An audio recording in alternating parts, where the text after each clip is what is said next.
Oh, good morning, ladies and gentlemen. I'm Martin Stopford, President of Klarkson Research. I'm here to talk to you perhaps more about shipping than offshore. It's inspiring to hear Peter talk about the way that TK has built that business. And over the years, you watched the enormous strategic effort they've put into the development of the business, and the business has really moved outside the area of straight bulk shipping and the business which was dominating the shipping industry in Norway 50 years ago when North Shipping started. The enormous capability of TK as a company has gone into other areas. And what I want to argue this morning is that the shipping industry has actually gone through a phase where it's used a business model that really didn't require a lot of detailed management. And that phase has come to an end. And that if we look forward over the next 50 years, we're going to be spending between $4 and $8 trillion on hardware. $4 to $8 trillion on new ships. Are we going to be spending an appropriate amount of money on how we use those assets? Or are we going to continue to follow a business model of the last 30 years where you build a slightly bigger ship with every generation, you have one person in the office for every ship at sea? That's not my model. That's what I was told by the guy I think was probably the most successful ship owner of the last 40 years. Is that the business model we're going to use for the next 40 years? Because if you are, I think it's worn out. I think it's dead. You know, it's a Norwegian parrot, if you know John Cleese. It's sitting there on its perch. Big ships, they're getting into diminishing returns of scale. You know, you extend the size of the ship, you still have the engine room, and then you put steel on the front. You still need more energy to push the cargo through the water because there's more cargo in the ship. And the management level is minimal. Now, I'm not for a minute saying that the shipping industry hasn't been massively successful in this. I mean, I'll give you a statistic that tells you just how successful this Norwegian parrot strategy was in its heyday. This week, it costs about $11 to move a ton of grain across the Atlantic to Rotterdam, right?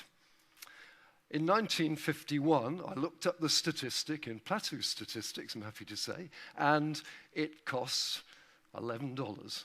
I'm not talking about deflated, in the same money of the day. We've gone 60 years, and the price hasn't gone up. So all you guys in the oil business who are weeping over $60, just remember that oil used to cost $1 in 1951, and now you've got a problem because it's $60. In shipping, we've got the same rates in the dry bulk business today as you had 60 years ago. So what is wrong here? What should we be doing? This is a think tank, and if there's one audience in the world I would like to be putting this proposition to, it's here in Norway, because I think we all know that Norwegians like to get their teeth into a problem. They like to do things you can manage, and the problem with the bulk shipping industry in the last 20, 30 years is that it's been a gambling business. It hasn't been a management business. It's you buy the ship, you raise the money somehow, you talk someone into giving you the money, you know, go to some nice person like Mr. Evanson, and in his former incarnation, he'll give you a few $100 million. You put the ship on the water, and then you hope everything goes well. It's not a very honorable way to make a living, is it? It's gambling. And I'll be honest with you, I think the Greeks have done it better than the Scandinavians, you know. I mean, they understand that business very well. But there is another way. There is another way. There is a way to put the management back into shipping. It is to accept that the business model is worn out and look at the one area of revolutionary activity in the world today, which is information management. And that is actually something that is there, and it's got cheap, it's available, and it's borderless. Information is rapidly becoming truly global in a very real sense.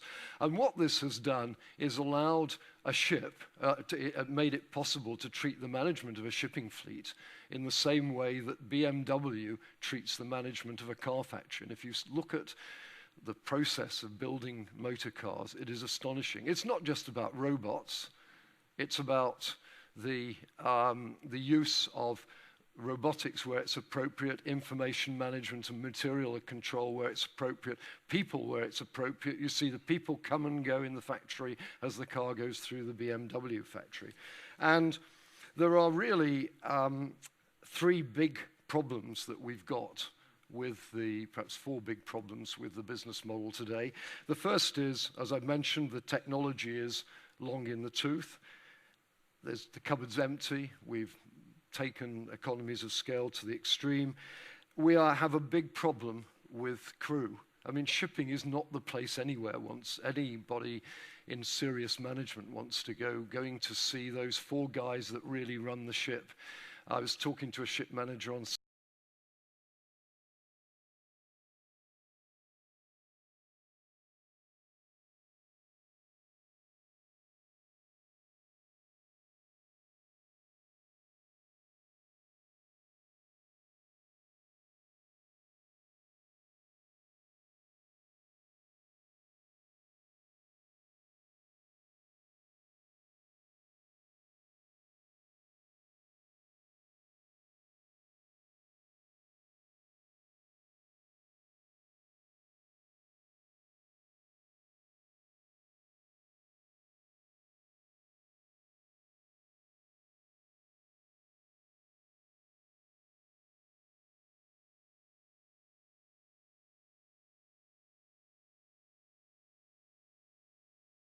BP. They gave owners the charters, they took the charters to the banks, they raised the money.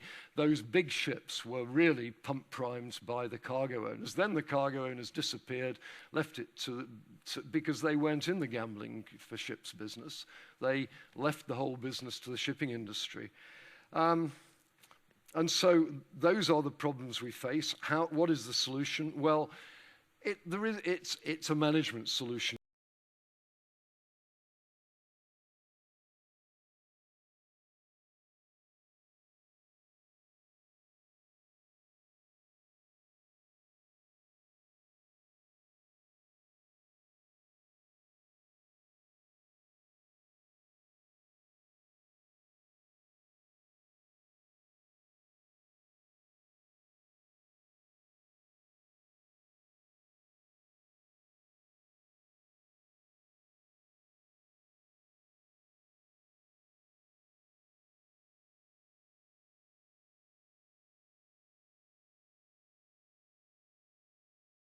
In a way that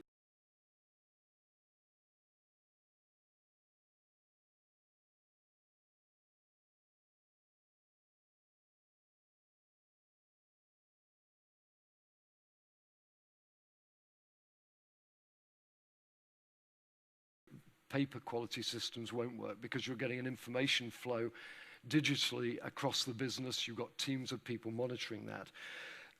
There'll be fewer accidents. You look at what's happened with the Google car.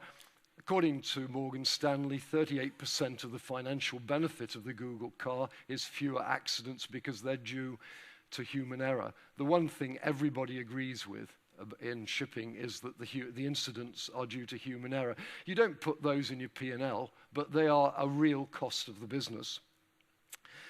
Planning suddenly improves, and with your big data that you collect from the digital monitoring, it means you can start to explore ways of saving money, and your personnel and career management is transformed because you don't need 20 years experience to run the engine room. A new graduate can be running the onboard systems within a few months, do a couple of years on the ship, move back to the office, maybe come back on deck later.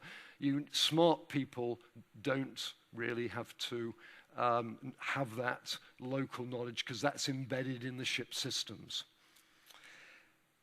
And finally, you're going to get cost savings. I'll be astonished if you can't squeeze 30% cost savings out of these things. Now, it's not easy to do a pitch for something like this in a few minutes, and so what I'm doing is telling you the conclusions from the things that I've looked at. But There are people on land doing this. UPS is running 48,000 vans with telemetric systems, knows everything about what those vans are doing. It goes into a big data system. They're using it for controlling the individual routes. They're using it for the management of the of improving their whole logistics operation. Boeing has an aircraft health management system that they're offering, same sort of thing. Other people are doing it, the technology is there, the possibility is there, it just needs the vision. And I hope that when we come back in 50 years' time, the shipping industry will look more like a BMW factory and less like a Morgan factory. Thank you very much.